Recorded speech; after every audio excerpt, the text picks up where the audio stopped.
This program is a presentation of UCTV for educational and non-commercial use only.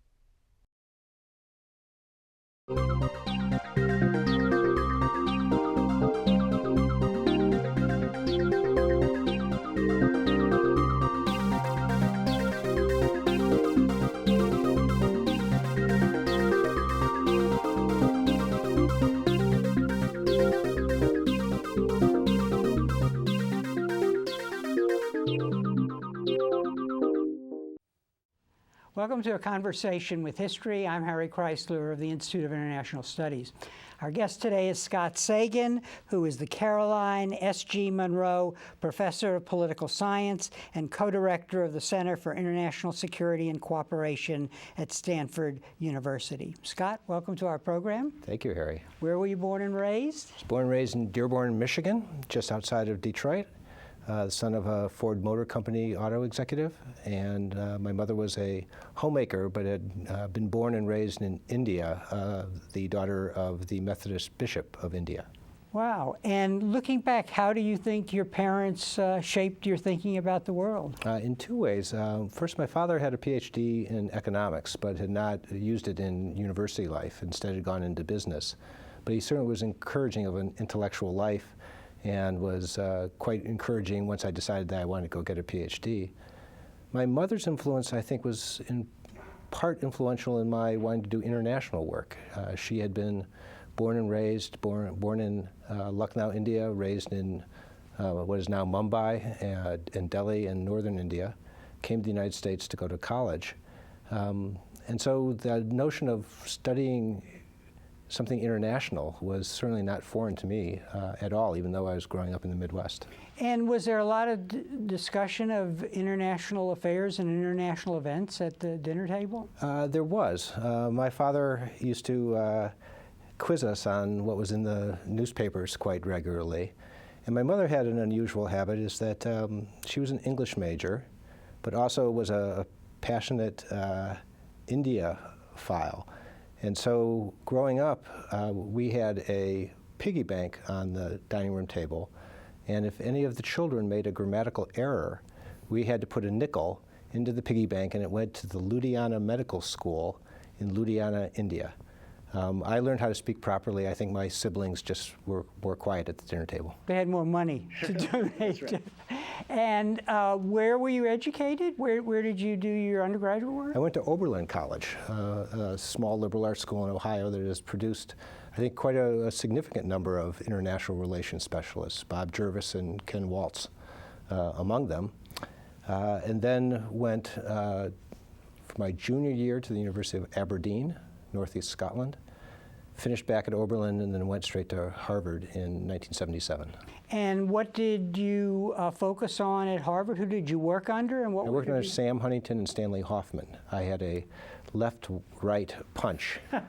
So I picked two very distinguished political scientists, both whom were, I'd say, in the more historically oriented camp rather than the quantitative camp of social science at the time, but who had many disagreements. And I found actually having two people who would give me very different kinds of comments was extremely helpful. And your dissertation was on? My dissertation, many people think because of my work on nuclear weapons that I started there, but I didn't. My PhD dissertation was about deterrence before World War II, and was an extensive study of the interactions between Japan and the United States that led to Pearl Harbor. So it is related in that it's about deterrence and prevention of war, and I was very interested in how a much weaker country decided to attack a much larger country in a manner that surprised us, in part because it was such a foolhardy thing to do. And so history must have been a big part of your preparation and your work on that. Absolutely, although I didn't major in history. I majored in political science and economics. But I got very interested in international security in particular during that year at the University of Aberdeen. I had a wonderful, at the time, younger professor there by the name of Phil Williams, now teaches at Pittsburgh. Phil's a Welshman, was an assistant professor there at the time, and asked one of the few American undergraduates there, since I was there for my junior year, if I would help him research a paper that he had been asked to write about the Mansfield Amendment. The Mansfield Amendment, you'll recall, was an effort by Mike Mansfield, then senator from Montana, to pull U.S. troops out of NATO, to put more pressure on the Germans and others to increase their troop levels. And I'd been advised by my father and others, when someone asks you to be your research assistant, help you on a project, do the best job you can. That's really your chance to shine and impress someone. So I did this. I worked as hard as I could, and produced a draft paper for him saying this is what I think happened and why and what you should report on and what the paper should be like. And he saw me in his office the next day and he said, I can't use this paper. I was shocked. I was so disappointed. I said, why? What have I done? He said, well, I can't use it because it's publishable as it is, and I've sent it off. I just can't add anything to it. So I've just sent it off to the publisher, and they're going to publish it under your name. And that was really wonderful. It's a wonderful thing for a professor to do to an undergraduate. And it also convinced me that I could do this. And that's what inspired me to want to go on in political science. Besides this example of integrity of his scholarship, on the one hand, go back to Huntington and Hoffman. Sure. In the sense, did that, working with both of them, demonstrate to you that you could have clashes of ideas, but Absolutely. still be respectful? Absolutely. Both those individuals were people who did not mind being in a disagreement, and that they could accept that reasonable people could disagree, and they would try to bring evidence and theory to bear. That is, theory in terms of, is this logical what you're arguing? And evidence is, does whatever form of evidence, whether statistical or historic, does it really bear out the generalization or the argument that you're making? And having two people who not only disagreed with each other, but often would disagree in print and with others, helped contribute to I would say, a healthy acceptance of debate and dialogue that helps produce better arguments. It helps push a field along. And if we all agree with each other, we don't move the field very far. And to the degree that we have disagreements and one ends up being stronger than the other, I think it helps progress the field. You are an international relations specialist, and help us understand what you see as the skills that are really required to do this work well. How do you prepare? History is obviously important. History is obviously extremely important to understand the evolution of the subject matter that you're studying, to be able to go back and see what's new and what's old about what you're studying. I think having a strong statistical or economics background helps to be able to actually see that you can measure some of these things, and you should be skeptical about some of the measures that exist in the field and say that that's not all you need to do, but you do want to try to measure it and then compare them over time in order to have generalizations. I think the hardest thing to teach is twofold. One is creativity. You want to be creative and make links, and I don't know how to teach that, just to encourage it and to promise it. And lastly, you have to work hard. There's a famous Thomas Edison comment about invention being 1% inspiration and 99% perspiration. I'm not sure I'd put the ratio quite at that, but I think the inspiration, the creativity, and the perspiration, the hard work, have to go hand in hand. I've seen plenty of people who have one and not the other. I know a lot of people who work really hard but aren't creative, and a number of people are very creative but somehow can't have the discipline to produce. In terms of your own work, you would classify yourself as a realist, but you have made the link with organizational theory to bring new insights to realism. Is that a fair characterization? And then how did you come upon making those kinds of links? I'd say it's a half fair characterization. I'm a reluctant realist. It's not a philosophical approach or an attitude that I fully embrace, but I do recognize that power matters and that great states have strong incentives to act in a power politics, realpolitik way. That said, I don't think that captures all of what's important in international politics at all, and that institutions do matter. Some realists claim that they don't. I think institutions are a tool that governments used. And so in that sense, I appreciate some of the neoliberal institutionalism.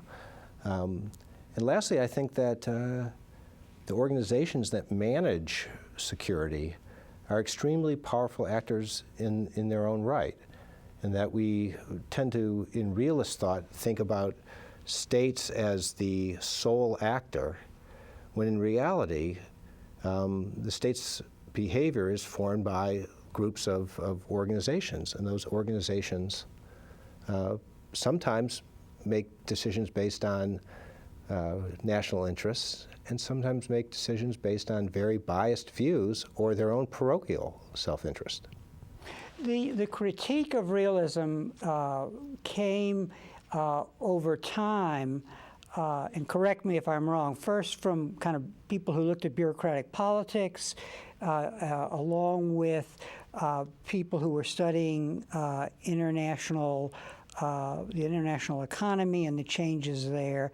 And in terms of your work, you're coming at it focusing on the problem of nuclear weapons and deterrence. Right. Yeah, I think my strong proclivity to use organization theory stems in part from the experience I had right after graduate school. I spent 1 year as a postdoctoral fellow at Harvard and wrote an article that was in International Security about nuclear alerts. What happens when you take the arsenal that you've built, whether it's on planes or submarines or missiles, and place it on a higher state of alert to signal another side that you're serious or that you might use these weapons, or to prepare for deterrence because you're concerned about an attack, or for whatever reason. And saw many things historically go wrong, that signals were misinterpreted, actions were taken that the civilian authorities did not anticipate and certainly did not appreciate.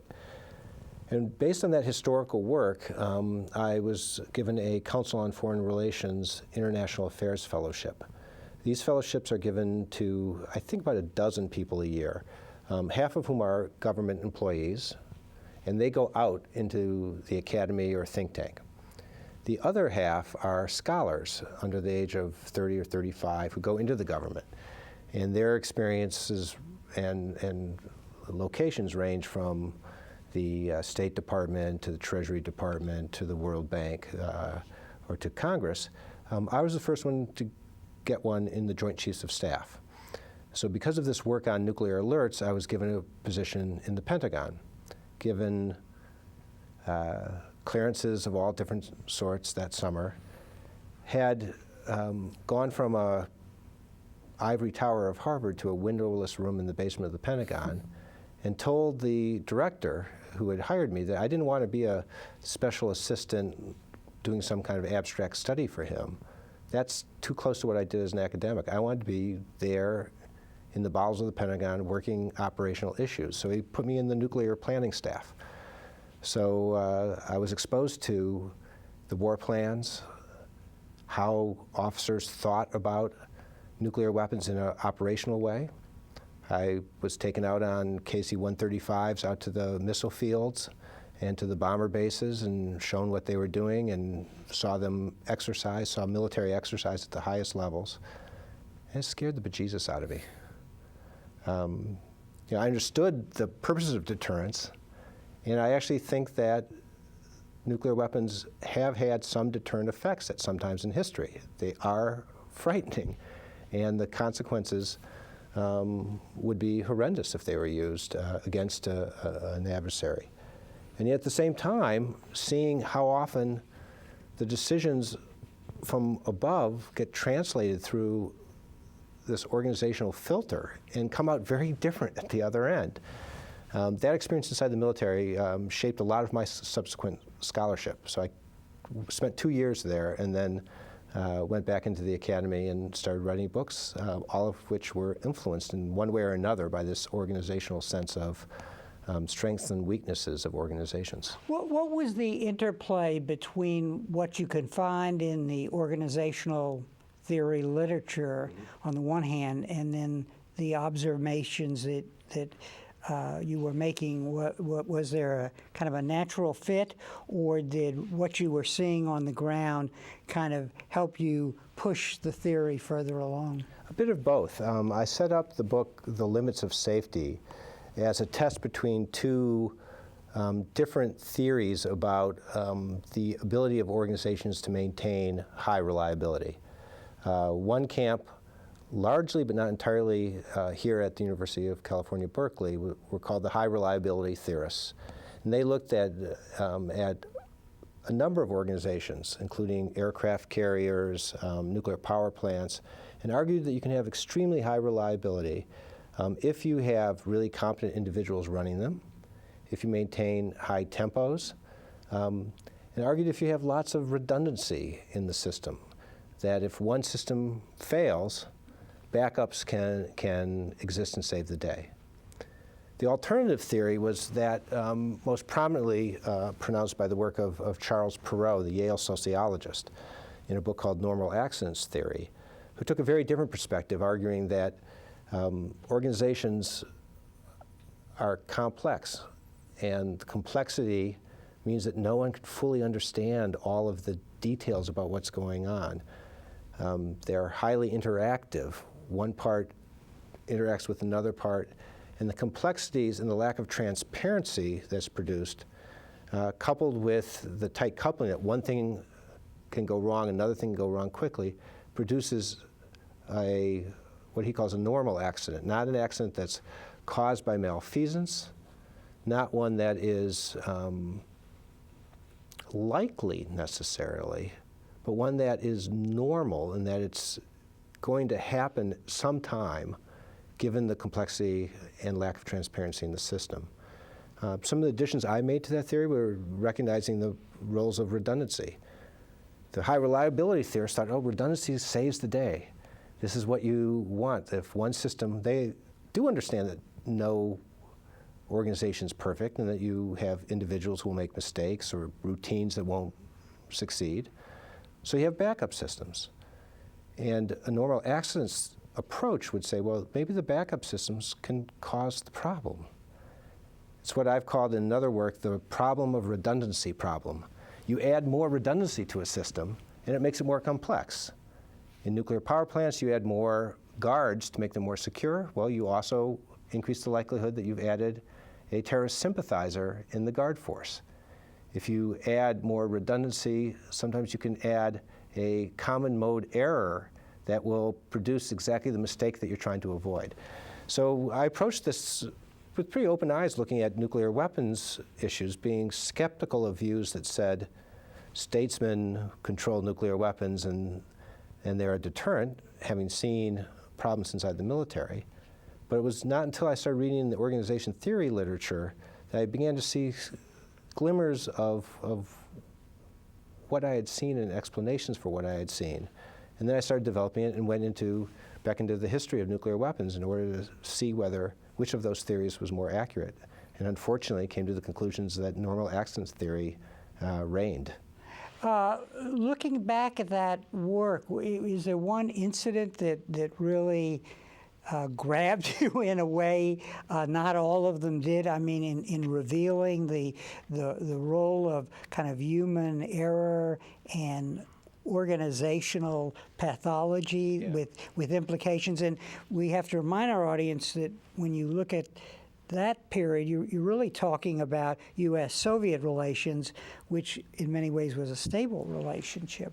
Well, it's seen as a stable relationship. Yeah. And I do think that nuclear weapons reduced the likelihood that both states went to war, but I think it also did so at the risk of some serious possibilities of an accidental nuclear war. So let me tell you two stories from the book. In late October 1962, as part of the alert for the Cuban Missile Crisis, air defense command forces around the United States were told to go on alert and to put nuclear weapons on the aircraft that they had, the mission of which was to launch into the air, and if you saw a Soviet bomber coming over the North Pole, you were to launch a air-to-air nuclear weapon that was going to explode somewhere near the Soviet bomber and destroy it. You don't want to have nuclear weapons exploding up in the air, but at least that was better than the Soviets dropping even bigger bombs on cities. They were also told to be worried about Soviet saboteurs, what were called Spetsnaz forces, and so had to have guards going around the perimeter of Air Force bases. At the Duluth, Minnesota defense, in the middle of the Cuban Missile Crisis, the guards were marching around the perimeter, making sure that nothing went wrong. The aircraft were on alert with nuclear weapons on board, and someone saw a figure climbing the fence. In the middle of the night, shot at the figure, went back and rang the alarm that a sabotage attempt was happening. Around the whole Minnesota, Wisconsin, northern Michigan region, those alarms started going off because they were all interconnected, a complex system. At Volkfield, Wisconsin, however, the wrong bell went off. It had been hooked up improperly. Instead of the bell announcing a sabotage alarm, the klaxon announcing that a nuclear war had begun and the Soviets had attacked us went off. So those pilots got on the aircraft and started their engines, started getting ready to launch their bomber force. Fortunately, the commander there called back to the Air Defense Command and said, "We're getting ready to launch. Any more information? Do you have any?" It was told, "Don't launch, it's just a sabotage alarm. It's not, the war hasn't started." So he called it off. Indeed, he actually got into his car and had to go on the runway because these were rather primitive bases. What started the whole thing? A bear climbing the fence. Not a Soviet bear, but a bear climbing the fence. Now that's an example of the kinds of things that if you look at the history of nuclear operations, you'll recognize that nuclear weapons aren't controlled by these abstract things we call states. They're not even controlled by leaders. They're controlled by organizations. I'll give you one other example. And this is disturbing. Clausewitz, the great German philosopher of war, once said that civilian authorities giving orders are like somebody speaking a foreign language. They sometimes say one thing when they're really meaning to say something else, and they don't really understand the implications of everything they say. We've gone on alert a number of times, and some of which we didn't even know about until my research. For example, we know now that Henry Kissinger and Richard Nixon ordered the Strategic Air Command to go on a high state of alert to signal the Russians that we just might use nuclear weapons over Vietnam, what Nixon called the madman theory. Now, I don't for a minute think that Nixon was really thinking about using nuclear weapons. Indeed, he called it the madman theory, and he knew that he was doing this to try to give Henry Kissinger a tool that Kissinger could say to the Russians, "You've got to rein in the Vietnamese, bring them to the negotiations, because I've got this president who's crazy who just might use nuclear weapons." But he did put them on alert and did try to signal the Russians, did send bombers into the air to fly near the Soviet Union. The Air Force had no idea of why this was happening. The Secretary of Defense had opposed doing it, thought this was dangerous. And yet the Air Force, following orders as they would, started doing this. Well, what happens when you go on alert? In 1969, when this happened, we were in the middle of the war. Most of the well-trained Strategic Air Command bomber crews were located at Guam, because that's where the serious action was, people loading conventional weaponry on aircraft to bomb North Vietnam. So at a number of Air Force bases, if you look into the history, they're told to go on alert, to do so in a visual way, so that Soviets could pick it up. And they do so, but they don't have people trained with nuclear weapons. They don't have people who are certified to handle nuclear weapons. So following what you would expect a good military officer to do, taking his own initiative, they order people who have never been trained to handle these things to pick them up and start loading them up. Now that's a really risky thing to do. And yet they did it because they were told to go on alert. So they followed orders. But when I interviewed the people who had made these decisions and told them that, did you know what was going on down in North Dakota because of your orders? They had no idea of that kind of thing. That gets washed in the weeds of the organization. There are lots of things that go wrong inside complex military organizations. And that leads me to think that depending on nuclear weapons for deterrence is really very dangerous.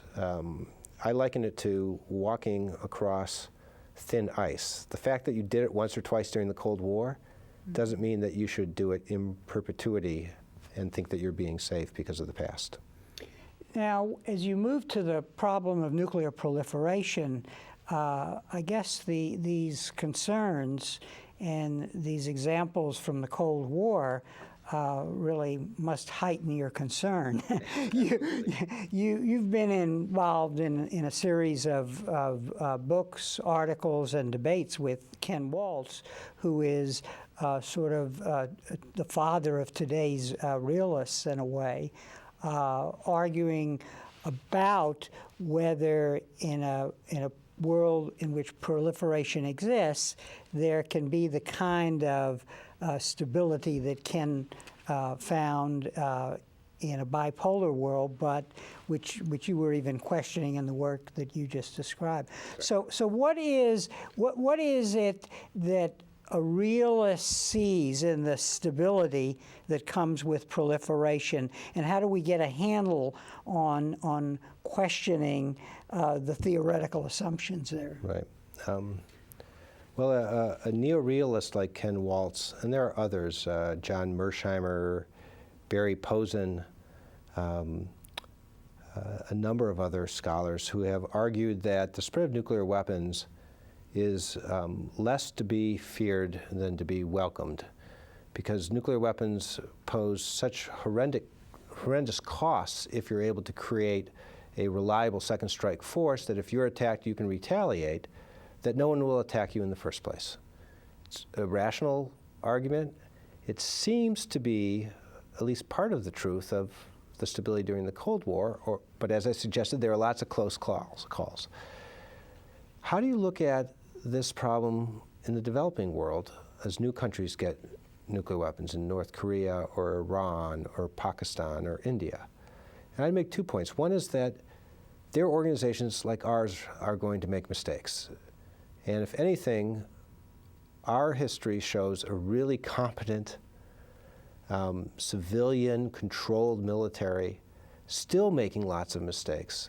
So then you should assume that countries that have less vigorous civilian control, have less professionalized militaries, will behave in more dangerous ways. So that's point one. Point two is not directly derivative of organization theory, but it's related in that some states acquiring nuclear weapons do not see them solely as a deterrent. They see them as a shield behind which they can take more aggressive action. And I believe that military organizations, if they think that war is inevitable in the long term, which by their training and by their self-selection into the profession, have a higher likelihood, not all of them do, but have a higher likelihood of believing that, tend to think that they should engage in preventive war while they're ahead. And if they think that nuclear weapons are a good deterrent against somebody else, it also gives them an incentive to use force at lower levels, what's called the stability and stability paradox. Now, during the Cold War, we didn't see a lot of that. But between India and Pakistan, we certainly do. And I think it's one of the most stunning examples of the problems of countries getting nuclear weapons. Pakistan gets nuclear weapons in the 1990s and tests them so that they finally have what is seen as a visible deterrent in 1998. And do they suddenly become peaceful? Absolutely not. Their military plans a secret operation to send Pakistani troops disguised as mujahideen into Indian-held Kashmir territory. And it creates the Kargil War. Kargil was the name of the town near where these troops had been sent. It's an unusual event. It's one of the rare times where two nuclear states have gone to war against one another. It is one of those rare occasions where, at the time, two democracies, coded in the way political scientists do using what's called the Polity 4 data set, both India and Pakistan at the time were democracies. One of the very rare cases where two democracies went to war. And interestingly enough, it was partly because Pakistan had nuclear weapons. But I actually also believe that the Pakistani civilians had relatively little to do with the decision. And therefore, it has a lot to do with the pathologies of the Pakistani military and their ability, given the weakness of the Pakistani state, the Pakistani military's ability to make decisions on their own. So we have a case where we almost got a nuclear war, and in which the assumptions of the realists basically don't play out, or at least the situation seems to be so dangerous, and we were so on the edge of a cliff that might have led to a nuclear conflict that that it makes one wonder. It makes me wonder. Right. So in that particular case, all of the expectations weren't met, basically, that the realist theory would point to.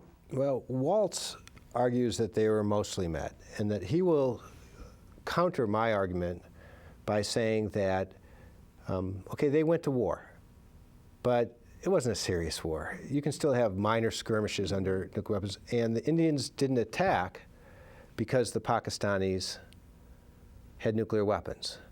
And I would argue we don't know what the Indians would have done had the Pakistanis not pulled back. Maybe you're right, but the fact that they actually had 1,000 battle deaths shows that it was a war. And the fact that the civilians had to intervene to get the Pakistani military to withdraw, and the Pakistani military still opposed it. Indeed, that was one of the causes of the coup eventually against the Nawaz Sharif government. So I'd be a little more skeptical about this example being used as a sign of stability of nuclear weapons. And I'll make another point. You made an analogy by saying we were on the edge of a cliff.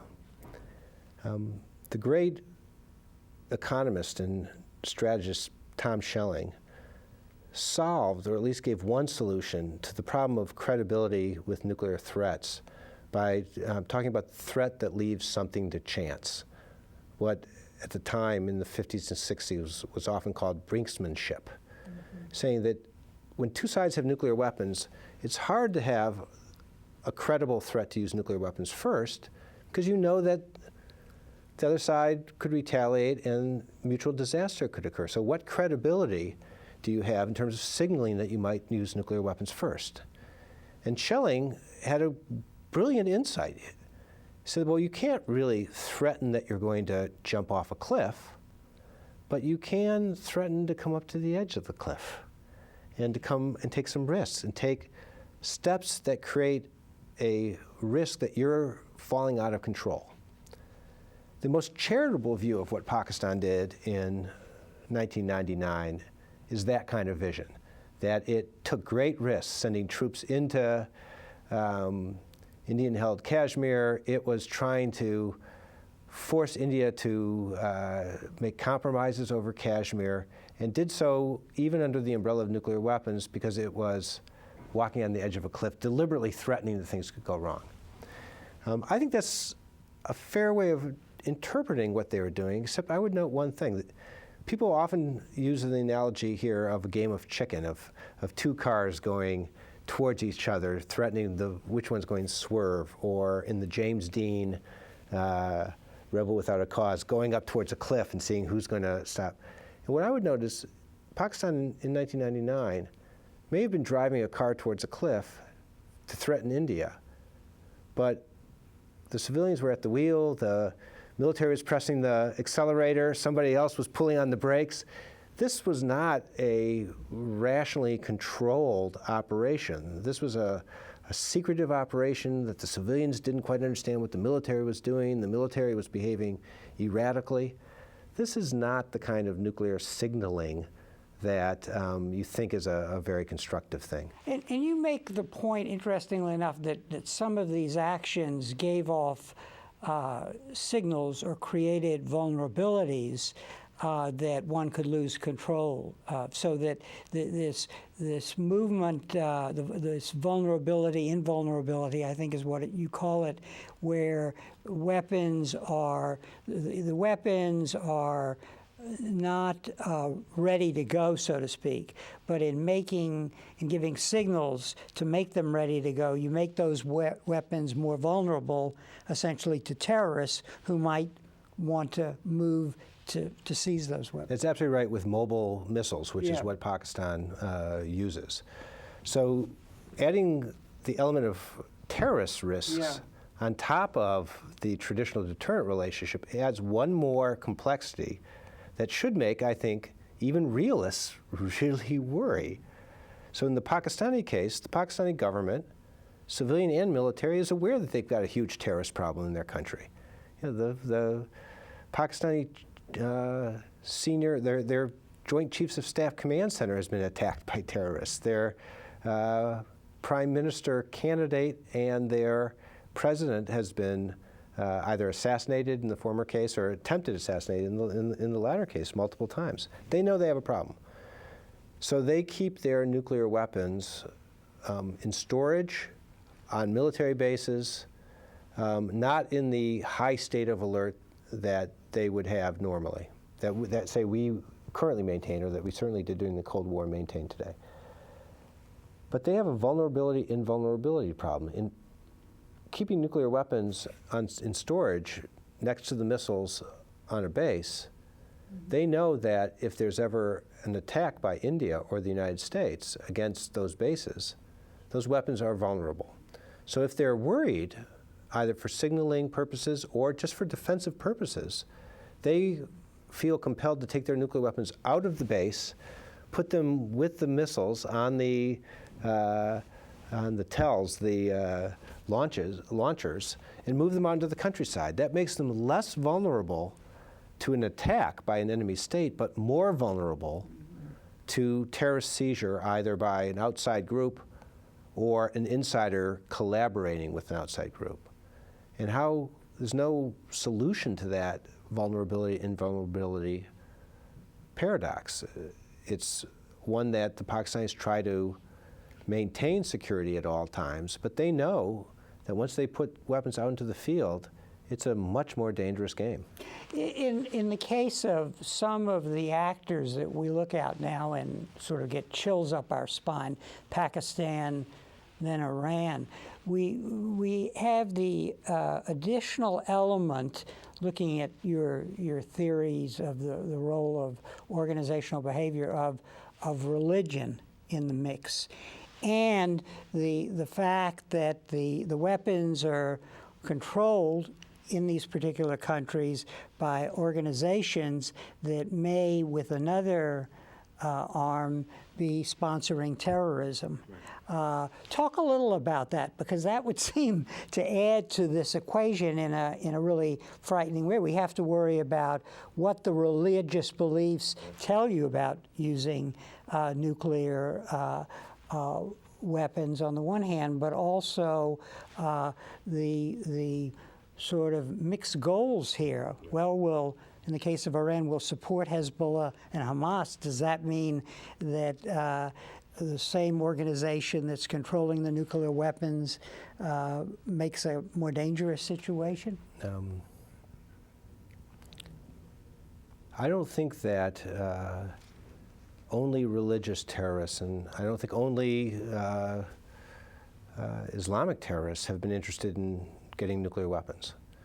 Historically, the Aum Shinrikyo, the Japanese cult, was interested in acquiring nuclear weapons because they thought that starting a major war would be a positive thing and that they would survive and inherit a more peaceful world. And their leader was the Messiah. That's right. Yeah, he was somewhere in between Jesus Christ and the Buddha, and would lead this cult. Left-wing terrorists in Germany and Italy in the 70s sought nuclear weapons, and Osama bin Laden clearly has. Now, the good news is that none of those groups have the capability to manufacture capabilities themselves. The bad news is that they've all been interested in either stealing or using an insider who's sympathetic or bought off somehow. And we know of cases where the Al-Qaeda organization has had sympathizers inside Pakistan. Inside not just the country of Pakistan, but inside the Pakistani military and the Pakistani nuclear establishment.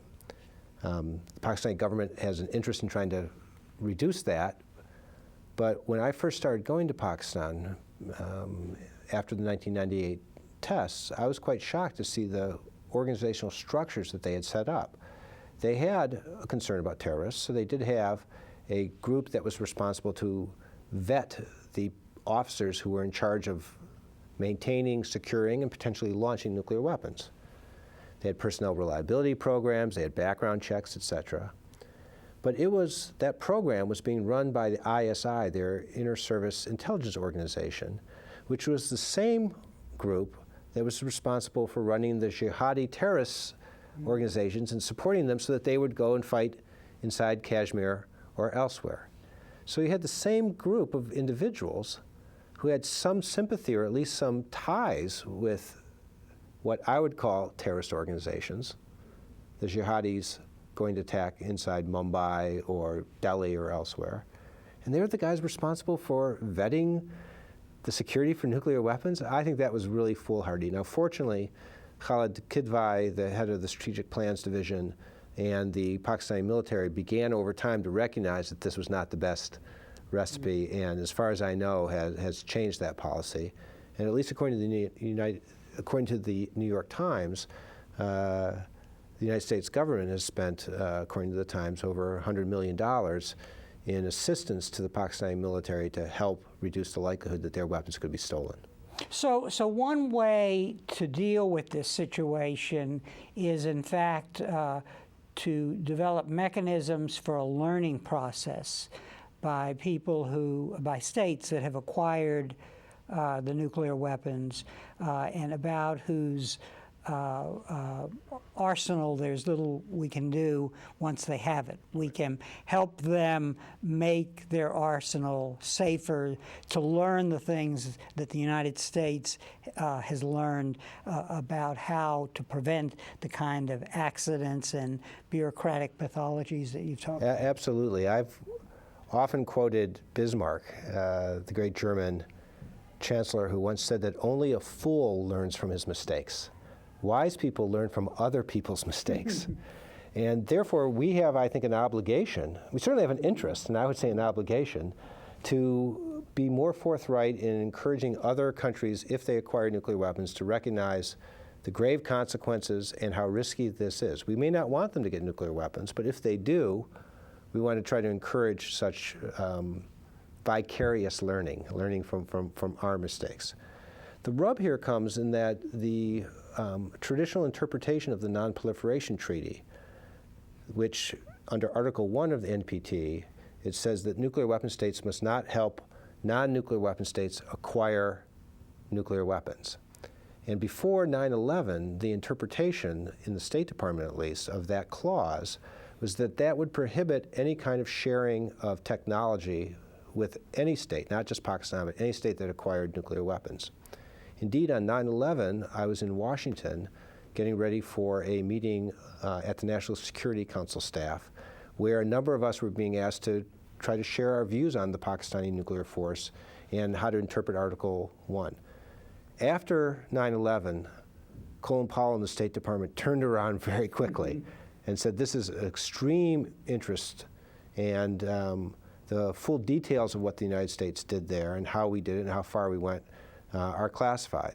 But the reports in the Times suggest there's been sharing of some technology and some procedures, best practices, learning from mistakes, learning procedures. What the Times also reports, this is in the work of David Sanger, is that we don't know how well they've implemented it.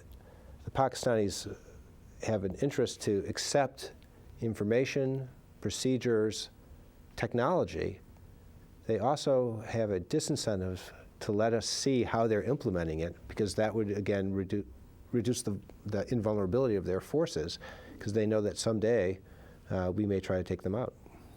You've thought a lot about adapting the non-proliferation treaty to the challenges that have emerged because of globalization, because of 9/11 and so on. Let's talk a little about that. The bargain was that the nuclear powers would cut back on their arsenals, and that the non-nuclear powers would not move in the direction of nuclear weapons, but would still have access to the technologies that would make possible alternative energy sources. Peaceful nuclear civilian use. Yeah.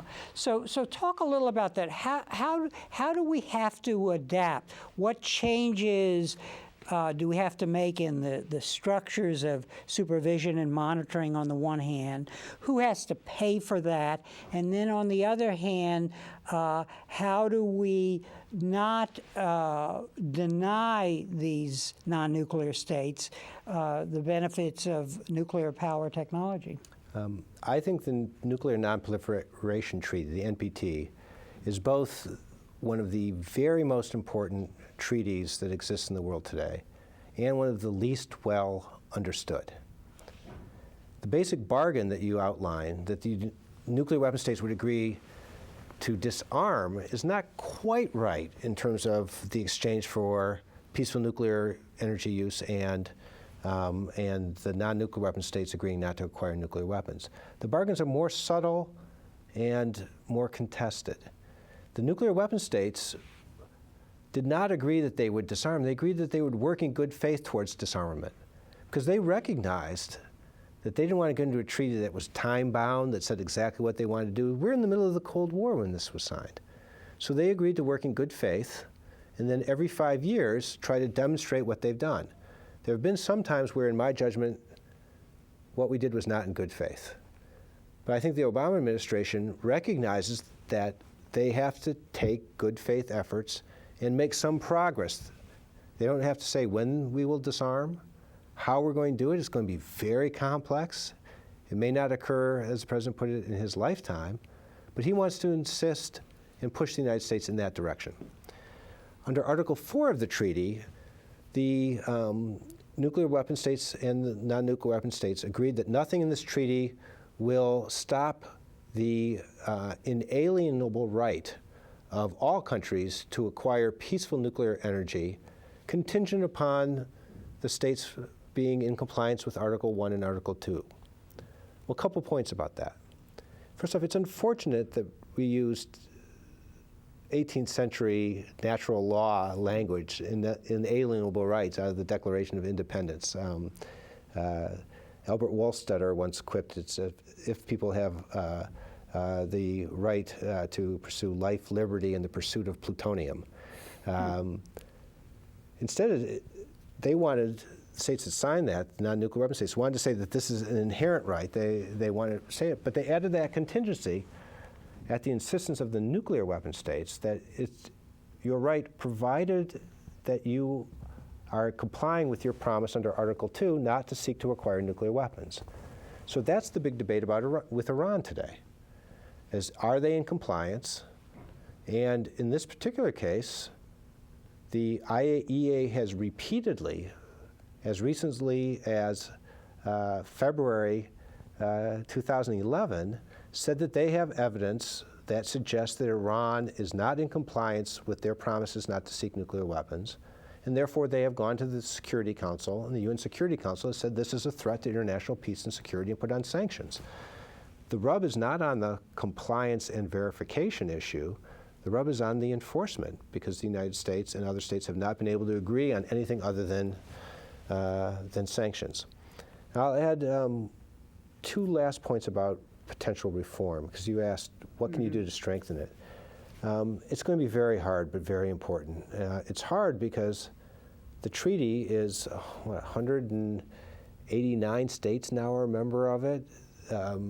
You can't really amend it, because to amend it, you'd have to open it up for ratification, and you'd have to go back to all those states, and you'd have new debates. This would be a real mess. So instead, I think the only things that you can do is either get agreements voluntarily within the organization, or have other organizations impose constraints, even if there's not unanimity behind them. So we do have these other organizations. Importantly, we have the Nuclear Suppliers Group. Nuclear Suppliers Group is a cartel, if you will. It's the countries that are involved in exporting technology, not all nuclear power consumers, but the exporters. And they, in my judgment, would improve world security if they agreed not to export nuclear technology to any country that has not agreed to have advanced safeguard inspections on their systems, what's called the additional protocol of the IAEA, of the Atomic Energy Agency, where they can inspect anywhere at a moment's notice. If countries don't agree to that, I think the Nuclear Suppliers Group should agree not to sell them technology. And lastly, there's a loophole, if you will, in the treaty. The treaty, like all international treaties, the NPT has a withdrawal clause that says if a country believes that it is in its supreme national interest to withdraw from the treaty, it can do so with 90 days notice after it tells the United Nations Security Council or the IAEA Board of Governors. That has been practiced only once by the North Koreans. The loophole is that there's nothing in the treaty, one way or the other, that says what happens to the nuclear materials that you've acquired while you're a member of the treaty. So the default was what North Korea did, said, it's our stuff. We bought it, even though we got it because we were a member of the treaty at the time. Others, myself included, said, well, this is not a good situation, and that we should create some kind of return to sender system whereby you still have a right to withdraw from the treaty, but that the Nuclear Suppliers Group should not sell you certain technologies, sensitive technologies, unless you agree to return them to the point of origin if you ever withdraw from the treaty. Does that stop a country from cheating? No. Does it deter them? Potentially. Does it ensure that there'd be enforcement if they not just withdrew from the treaty, but broke that part of the agreement? It doesn't guarantee that we'd enforce it. It increases the likelihood. So I think that would be an additional strength of a new regime, although it can't really be done through the treaty mechanism itself. Is there anything that we should be doing toward Iran that we're not doing to keep them from making that last step to the acquisition of nuclear weapons? Or is there something that we are doing that we shouldn't be doing? Well, first off, I think the Obama administration has done the right thing by reducing the nuclear threats against Iran. Under the April 2010 Nuclear Posture Review, we said that we hold open options of using nuclear weapons against countries that are not in compliance. But when asked about what you would do under many circumstances, the president has repeatedly said that all options are on the table, but I wouldn't use nuclear weapons under these circumstances. When asked in a similar situation, President Bush was asked, there have been reports that the Pentagon has been planning potential nuclear uses against Iran. Are those reports true? And he said all options are on the table. And when they said, well, we understand that, but are you saying nuclear options are on the table? And President Bush looked at the camera and said, all options are on the table. Now that's the kind of threat that you make when you think that maybe deterrence is always a good thing.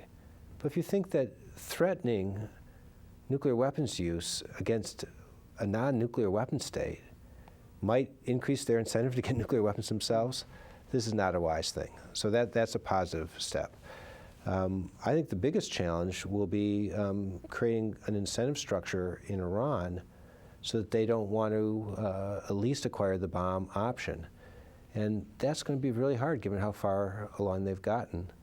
It is quite possible that a a deal could be struck if they really thought the regime was going to fall, and the only way that they could keep it would be to give up that bomb program. But the cost of doing that would be accepting the Iranian regime. After all, we did get a deal with Libya. The Libyans gave up, Colonel Gaddafi gave up his nuclear program after it was exposed. He had denied having one for years, was caught, gave it up. I don't think he gave it up because he thought we were about to attack them. He gave it up because his government was under such severe pressure that it was going to fall. So there's a real dilemma that we have. Sometimes we have to choose between non-proliferation and regime change. In most cases, I'm enough of a realist of an older camp to think that we might want to accept non-proliferation as being more important than changing regimes. But I think it's very rare that we don't face that kind of choice. Scott, I want to thank you for being on our program. I want to show two of your books in case any people in our audience want to pursue some of these topics. Inside Nuclear Asia, a book which you edited, which really gets at a lot of the problems both in India and Pakistan. And then the second edition of your ongoing debate, the spread of nuclear weapons, your ongoing debate with Ken Walt. I think both are nice complements to what we've discussed here. So thanks for being with us today and sharing your reflections on proliferation. Thank you, Harry. It was a pleasure to be here. And thank you very much for joining us for this conversation with history.